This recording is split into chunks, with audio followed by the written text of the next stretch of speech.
বলতে বলতে আমি একটু ইমোশনাল হয়ে যাই। যে লোকটি আমার বাবার পরেই আমি রাখি, তিনি হলেন মানে আজকে আমি যা কিছু হয়েছি আজকে ওনার জন্য। তো আমাকে বলা হয়েছে যে আপনি কেন আকুপাঞ্চারিস্টের কাছে যাবেন। তা আমি একটা আপনাকে বলি, আপনি যাবেন না, এটাই তো স্বাভাবিক। মানে আমাদের এখানে যায় না, আকুপাঞ্চারিস্টের কাছে যায় না। সাধারণত কোনো সাধারণ রোগ জ্বালা হলে, কোনো ব্যথা যন্ত্রণা বা অন্য কিছু হলে আপনি চট করে আকুপাঞ্চারিস্টের কাছে যায় না। তার কারণটা হলো, একটা গল্প আপনাকে বলি। আমি একবার চীনে গেছি সৌভাগ্যক্রমে 19 সালে।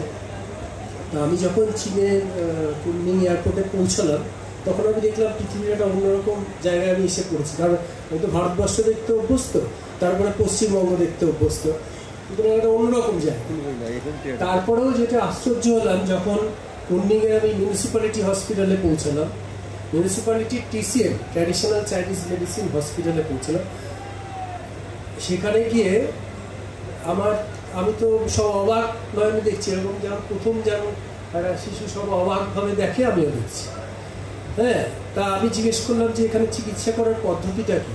তা চিকিৎসা করার পদ্ধতিটা ওনারা বললেন যে গভর্নমেন্ট হেলথ কার্ড করে দিয়েছে। ওদের তো প্রাদেশিক সরকার, মানে ধরুন ইউনান প্রভিন্সের যে সরকার, মানে যারা চালায়, ইউনান প্রভিন্সটা যারা চালায়, তারা হেলথ কার্ড করে দিয়েছে মানুষকে। এবার হেলথ কার্ডে আপনি যদি TCM হসপিটালে যান, ট্র্যাডিশনাল চাইনিজ মেডিসিন হসপিটালে যান, যেখানে আকুপাঞ্চার, হার্বাল মেডিসিন, ওদের এক ধরনের মেসেজ আছে, ওটাকে তুইনা বলে, এবং একটা ধরনের কিছু বিশেষ ধরনের ব্যায়াম আছে, এক্সারসাইজ, এরকম 4-5টা বিষয় মিলিয়ে ওরা করে। প্রয়োজনে মডার্ন মেডিসিনেরও কিছু ওষুধপত্র দেয়, সেটা প্রয়োজন ভিত্তিক। আপনি যেমন গেলেই ব্যথা হলো, দোকান থেকে 1 গ্রাম প্যারাসিটামল কিনে খেয়ে নিলেন টুক করে, সেটা চীনে কখনোই সম্ভব না। তা ওরা বললে হেলথ কার্ড আছে, 90% সরকার দেবে, 90% পয়সাটা সরকার দেবে যদি আপনি ওদের TCM হসপিটালে চিকিৎসা করেন, আর 10% তার নিজের খরচ। আর যদি আপনি মডার্ন মেডিসিনে যেতে চান, ওখানে মডার্ন মেডিসিনেরও বড় বড় হসপিটাল আছে, সেখানেও যদি আপনি চিকিৎসা করাতে যান, ঠিক উল্টোটা হবে। ম্যাক্সিমাম পয়সায় আপনাকে গার্ড থেকে খরচা করতে হবে, সরকার খুব কম। তাহলে বুঝুন, আপনি আমার দেশে যদি আকুপাঞ্চার চিকিৎসাতে সবাইকে আনতে চান, তাহলে আপনাকে কি করতে হবে? ফার্স্ট সরকারকে প্রথম সেরকম প্রপিউপিল পলিসি নিতে হবে, যে আমার দেশের চিকিৎসা, আমার আয়ুর্বেদ চিকিৎসা, দিদি যেগুলো বললেন ইন্ডিয়ান সিস্টেম অফ মেডিসিন, বা আমাদের মধ্যে হোমিওপ্যাথি আছে, আকুপাঞ্চার যদি আমরা চিনি, হ্যাঁ, সূচি ভেদা নামে, যে ফর্মেই থাক না কেন, এই যে চিকিৎসা, ওষুধবিহীন চিকিৎসা বা ওষুধবিহীন চিকিৎসাগুলোকে আপনাকে প্রমোট করতে গেলে সরকারকে সেরকম প্রপিউপিল পলিসি নিতে হবে। সরকার যদি অ্যালোপ্যাথিতে নজর বেশি দেন, তাহলে আর সাধারণ মানুষ কেন আকুপাঞ্চারে যাবে? এবারে দ্বিতীয় কথা হলো যে, হ্যাঁ, সরকারের তো সব দায়িত্ব না, আমাদেরও দায়িত্ব আছে মানুষকে সচেতন করা। কীভাবে সচেতন করব?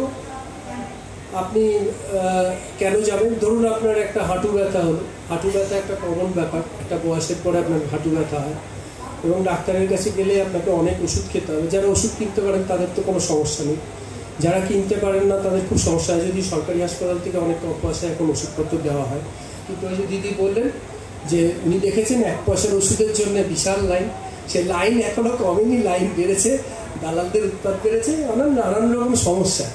সরকারি হাসপাতালে যারা চিকিৎসা করাতে যান তারা জানেন যে কি সাংঘাতিক যন্ত্রণা। তা ওই সামান্য হাঁটু ব্যথাটা আপনি ওষুধ ছাড়াই আকুপাঞ্চারে কিন্তু সলভ করে ফেলতে পারবেন, অনেকটাই সলভ করতে পারবেন। নাহলে 5 লাখ টাকা দিয়ে, যদি খুব অ্যাডভান্স স্টেজে না যায়, 5 লাখ টাকা খরচা করে আপনাকে নি রিপ্লেসমেন্ট করতে হবে। এরকম অনেক রোগী আছে। আমার কাছে যেমন একটা রোগী এসেছিল, সে উত্তরপাড়া হসপিটালে হঠাৎ করে সেরিব্রাল অ্যাটাক হয়ে ভর্তি হয়েছিল। তারপরে সে কী করেছে, 1 সপ্তাহ বাদে আমার কাছে চলে এসছে। তা আমি তো মানে অতটা কনফিডেন্ট নয় যে আমি খুব ভালো চিকিৎসায় আমি দারুণভাবে করে দেবো। যাই হোক করলাম, করতে করতে পরবর্তীকালে দেখলাম সে সাইকেল চালিয়ে রীতিমতো মালটাল নিয়ে বিক্রি করছে। 1 সপ্তাহ বাদে সে আমার কাছে এসেছিল, এবং তাকে হসপিটাল থেকে যে সামান্য ওষুধপত্র দিয়েছে সেগুলোই সে খেয়েছে। তাকে বিরাট কিছু চিকিৎসা তাকে করতে হবে। এটা আমার নিজস্ব 2001 সাল থেকে আজকে 2025 সাল, এখনো অগাস্ট মাস হয়নি, প্রায় 23-24 বছরের আমার যেটা অভিজ্ঞতা। বহু রোগ এরকম আছে যেগুলো আকুপাঞ্চারে আপনারা এখানে যে আপনাদের বইটা লিফলেট হিসাবে দেওয়া আছে ওখানে উল্লেখ আছে, বহু এরকম রোগ আছে যেগুলো আকুপাঞ্চারে খুব সাকসেসফুলি ট্রিট করা যায়।